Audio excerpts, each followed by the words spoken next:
जय जगन्नाथ फ्रेंड्स। आज मु आमर देसी चिकेन बनाऊँगी ताहापाई मु नेइछि 1 केजी चिकेन नेइछि मु आज ताकू आम प्रथमे हलदी आ लुण आउ किछि सोरिष तेल ताकू पकेइकी ताकू टिके मिक्स करके रखिदबा। प्रथमे हलदी मु नेली टिके लुण चिकेन अनुଯାयी अल्प नेइछि कम कहिना तरकारी कला टाइम रे हम दरकार हबो। गोटे लेंबू हाफ लेंबूर रस कंचा सोरिष तेल 1 चामच हाफ पियाज मुझे चुन चुन कर काटी देछि ताकू भी पकेदेबी आपको मिक्स करदबा।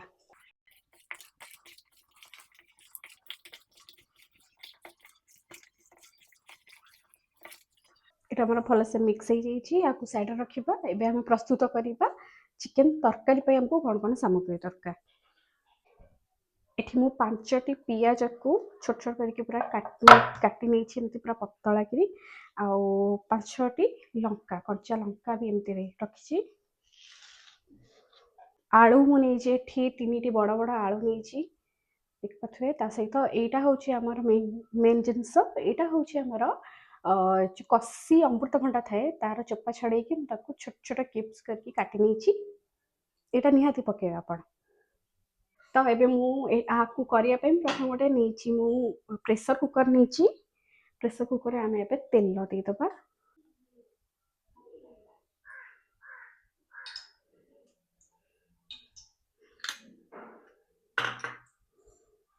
तेल टिके गरम हो सारा पर आम आलू को प्रथमे भाजी नवा टे फ्राए करदबा आलू को।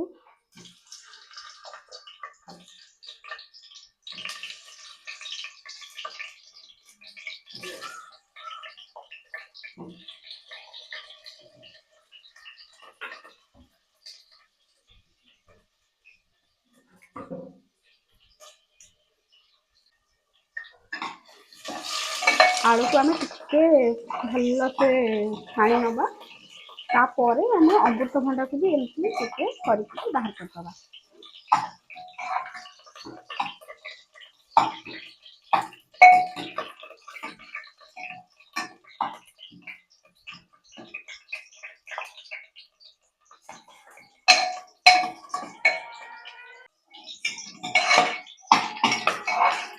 आलू आमर ऑलमोस्ट हाफ हो गलानी तो यही टाइम रे आम जो काटिक रखी अमृतभंडा ताकू पकाई।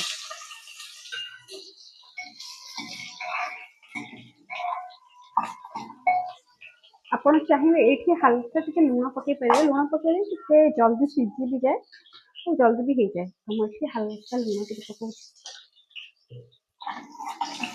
लुण टे देखी चाहिए पकाऊे कारण आम चिकेन अलरेडी पकईचे एथिरे भी टे पकाऊे तो से अनुसार कौन मसला आगे पानी देवे आप अनुसार ही लुण आप पकाउे तो से ध्यान देवे।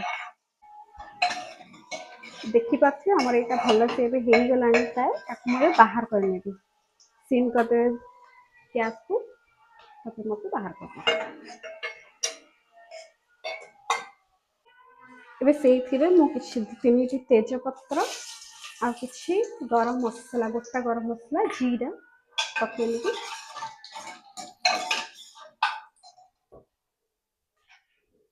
आम काटी रखा पियाज गुड़ी पकई नवा।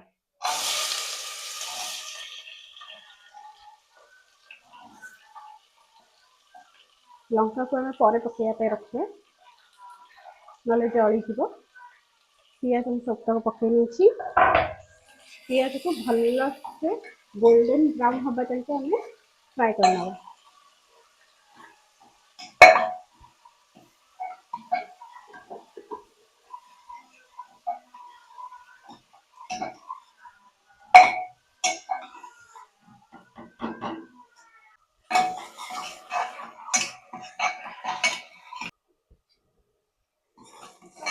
देखु आमर पियाजटा ए हाफ पूरा हो गला आमर पूरा यहाँ एबे आम अदा रसुण पेस्ट दबा 2 चामच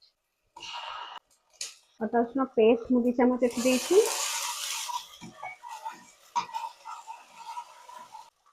गरम पानी बन के रखी तो गरम पानी ही देवे कंचा पानी देवे गरम पानी देवी ताकि मसलाटा टिके भल से ता सहित मिक्स हो।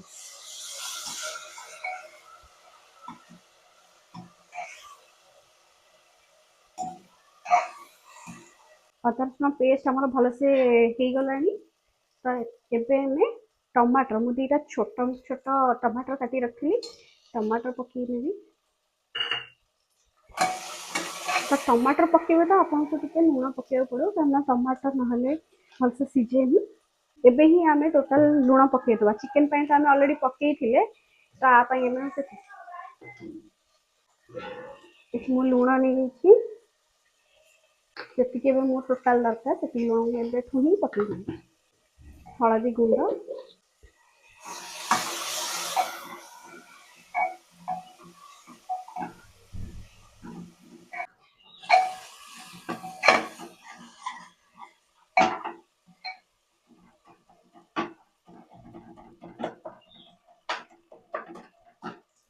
एबे आम एथरे सब जाक ड्राई मसला पके नबा। धनिया गोटे चम्मच, काश्मीरी चिल्ली गोटे चम्मच, एटा नॉर्मल चिल्ली जोटा राग लागे जोटा सेटा हमर हाफ चम्मच। एठी मु मोर मटन मसला नउची एटा जेतु देसी चिकन एटा पई मटन मसला नउची। आपण चाहिबे जदी आपण को अनुଯାयी आपण चिकन मसला भी नै पारंती तो मु एठी मटन मसला नैची।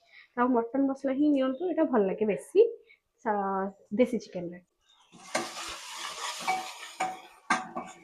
भल से मिक्स कर नबा। लुण हल्दी आम ऑलरेडी आगु पकई सारे तो एबे पकेबानी।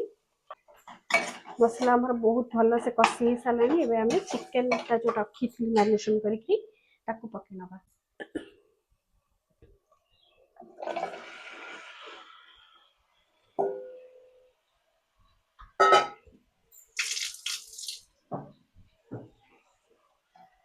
चिकन को मध्य भल से कषि नबा।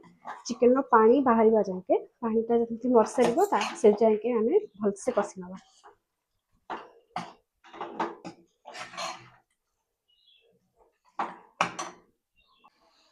एबे मु रखिबा जो पांचटा रखिली मु कच्चा लंका काटिकरी ताकू मध्य दे देबे एथरे। और एबे आमे काटिकी रख जोटा फ्राई कर रखिथिबा आलू आउ अमृतभंडाटा सेटाକୁ ମଧ୍ୟ ପକେଇନେବି। ଏବେ ସବୁ ଜିନିଷକୁ ଆମେ ଭଲସେ କଷିବା।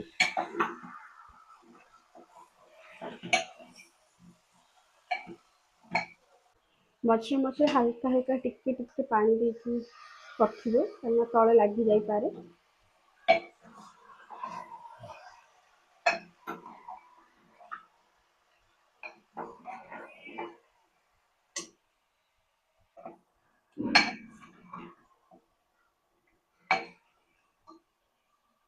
आपण आपको एमती 15 मिनट पाखापाखि आपन केमती भल से कषिबार अच्छी।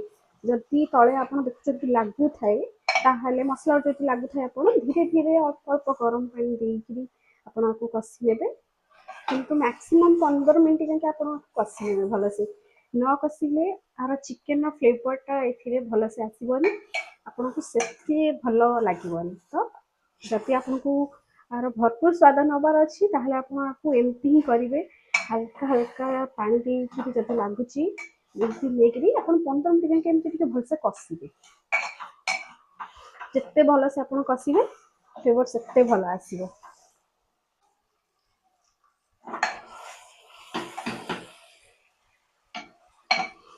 देखिए आमर ऑयल भी सेपरेट हो गलानी। भल से मु कषि देइछि याकू। एबे आमे एथिरे गरम गरम पानी देबा।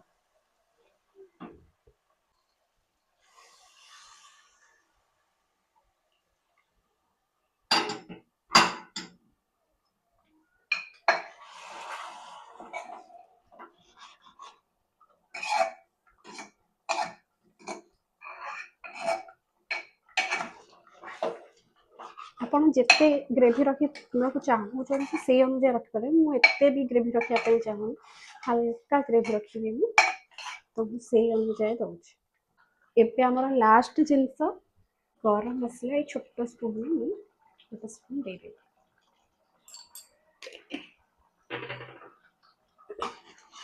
आपको भल से मिक्स करने भी।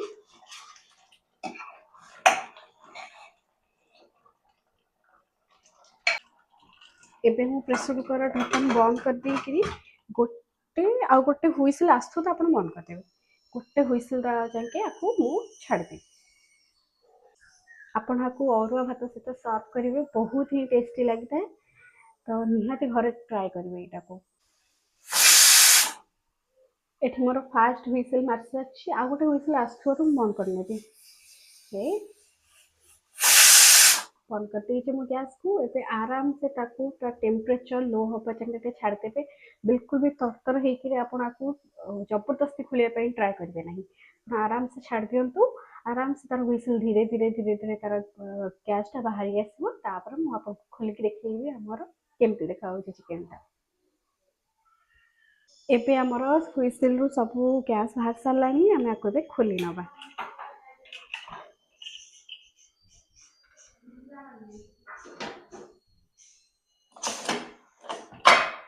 ଖୋଲି ଦେଇଛି।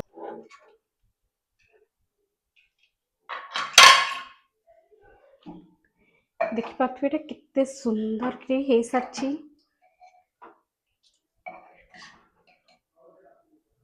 ତାକୁ ଏବେ ଆମେ ସର୍ଭ କରିନେବା।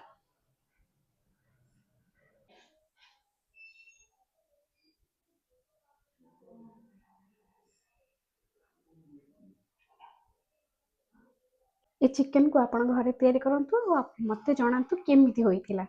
ରହୁଛି, ନମସ୍କାର।